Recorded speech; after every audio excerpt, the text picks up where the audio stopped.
Can you tell me your name? I'm Kara Davis. Where did you grow up? I was born in Panama, in the Panama Canal Zone. When I was 3, I moved to California for about 2 years, and then basically spent most of my life growing up in Kansas, in Hutchinson, Kansas.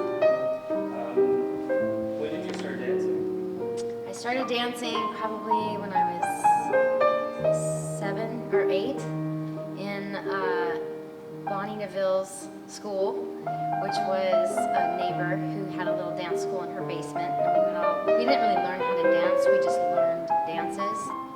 Did anybody push you to dance, or was it something that came about? She thought I first began to dance when I was in utero, when she went to go see a concert of Ravi Shankar at Baldwin, Kansas. He's an amazing musician, and she said I couldn't stop moving my legs. She thought I was going crazy. She was about 7 months pregnant. And then and my mom said I would wear those costumes till they were shreds. And I had this little Fisher-Price record player that played 45s, and I would go to my garage, which had a cement floor, and practice and practice and practice. Is dance important? Yeah, that's so important.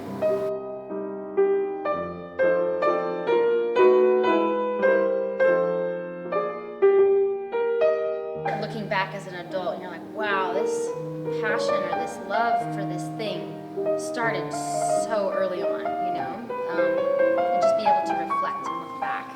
Because yeah, when you grow up in Kansas, there was no way, I never even thought it would be possible to be a professional dancer, if anything, I felt like you had to start, when you were 7 at SAB, and all these really badass schools that I just didn't have access to because I was in the middle of the country, so. You actually get to be the author of your own description of beauty, and whatever that is for you. You don't have to be conformed into one ideal of beauty, that there are so many different kinds of ways to be beautiful. And really, I feel at the heart of beauty is truth and honesty and vulnerability. I feel like that's actual power. It's when you're really powerful, is when you're actually really show yourself and claim yourself in a way that feels honest and true for yourself. I think when we try to be like others, you can feel that falseness right away when you watch it dancing, when you feel it in conversation. And I would say that, the world of dance is really shifting, and I think more young people are taking ownership over their trajectories, just because there aren't jobs. There aren't as many jobs as there were when I was in my early 20s. So people are having to figure out how to make their jobs, how to make their own work, and in that way they're redefining the paradigm of what's beautiful, and I think that's really exciting. Tell yourself something when you were younger, around the age of 20 or 26. What would you say to yourself? You're gonna fail a lot, and you're gonna get tough or not. You better get used to it.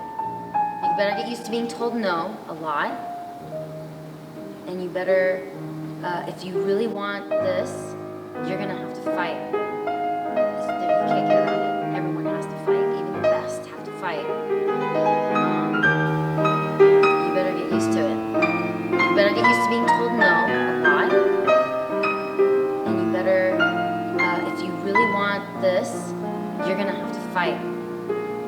You can't get around it. Everyone has to fight. Even the best have to fight. So be patient with that.